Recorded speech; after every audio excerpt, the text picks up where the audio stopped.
നമസ്കാരം. മുൻ Devikulam MLA S രാജേന്ദ്രനെ ബിജെപിയിലേക്ക് ക്ഷണിച്ചതിന് പിന്നാലെ കോൺഗ്രസും വിളിച്ചതായി തുറന്നു പറഞ്ഞിരിക്കുകയാണ് അദ്ദേഹം തന്നെ. ഇത്തരത്തിൽ കോൺഗ്രസിലേക്ക് ക്ഷണിച്ചതായി അദ്ദേഹം തന്നെയാണ് തുറന്നു പറച്ചിൽ നടത്തിയിരിക്കുന്നത്. കഴിഞ്ഞ ദിവസം ബിജെപി നേതൃത്വം അദ്ദേഹത്തെ വീട്ടിലെത്തി കണ്ടിരുന്നു. അതിന് പിന്നാലെയാണ് ഇപ്പോൾ കോൺഗ്രസിലേക്കും ക്ഷണമുണ്ടായതായി വെളിപ്പെടുത്തൽ വന്നിരിക്കുന്നത്. KPCCയുടെ ഒരു മുൻ അധ്യക്ഷനും കോട്ടയത്ത് നിന്നുള്ള ഒരു മുതിർന്ന നേതാവും അദ്ദേഹവുമായി ചർച്ച നടത്തി. മുഖ്യമന്ത്രി പിണറായി വിജയനെ പോലും ഭയമില്ലാത്തവരാണ് ഇടുക്കിയിലെ CPM നേതാക്കൾ. പാർട്ടി മാറണമെന്ന ചിന്ത തനിക്ക് ഇപ്പോഴുമില്ല, ഓടുന്നതവരെ ഓടും. എന്നാൽ ഇതാണ് ഗതിയെങ്കിൽ വേറെ എന്ത് ചെയ്യുമെന്നും രാജേന്ദ്രൻ ചോദിക്കുന്നു. CPM എന്തും ചെയ്യാൻ മടിക്കില്ല എന്ന ബോധ്യം ഇപ്പോഴും രാജേന്ദ്രനുണ്ട്. ജാതി പറഞ്ഞ് MM മണി അധിക്ഷേപിച്ച കാര്യം പറഞ്ഞിട്ട് പോലും മുഖ്യമന്ത്രി കുലുങ്ങിയില്ല. പിന്നെ എന്തിനാണ് ഇങ്ങനെ ഒരു പാർട്ടിയിൽ നിൽക്കുന്നതെന്ന ചോദ്യമാണ് രാജേന്ദ്രനും ഉയർത്തുന്നത്. തന്നെ പാർട്ടി സസ്പെൻഡ് ചെയ്തു എന്നത് ശരിയാണ്.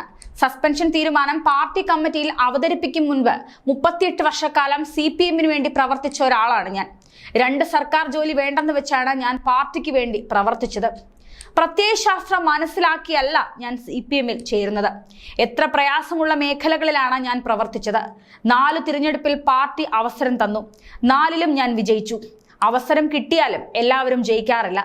അവസരം തന്നു എന്ന് പറയുമ്പോൾ പാർട്ടിക്ക് വേറെ ആരെ വേണമെങ്കിലും പരിഗണിക്കാമായിരുന്നല്ലോ. ഞാൻ നാടുകറങ്ങാൻ പാസ്പോർട്ട് പോലും ഇതുവരെ എടുത്തിട്ടില്ല.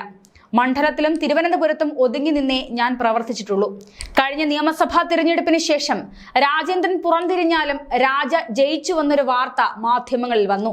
ആ വാർത്ത വന്ന 2 ദിവസം കഴിഞ്ഞ് ലോകം മുഴുവൻ അറിഞ്ഞല്ലോ പാർട്ടിക്കെതിരെ പ്രവർത്തിച്ചത് എന്ന് KV ശശി എന്നോട് പറഞ്ഞിരുന്നു. ഞാൻ പാർട്ടിക്കെതിരെ പ്രവർത്തിച്ചെങ്കിൽ അന്നേരം വിളിച്ച് ഇത്തരം ഒരു നടപടി കാണിച്ചു എന്ന് പറയാനുള്ള നട്ടല് കാണിക്കണം. അതിനുള്ള ധൈര്യമില്ലാതെ 2 മാസം കഴിഞ്ഞ് പാർട്ടി ജില്ലാ കമ്മിറ്റിയിലാണ് ഈ വിഷയം അജണ്ടയിൽ കൊണ്ടുവരുന്നത്.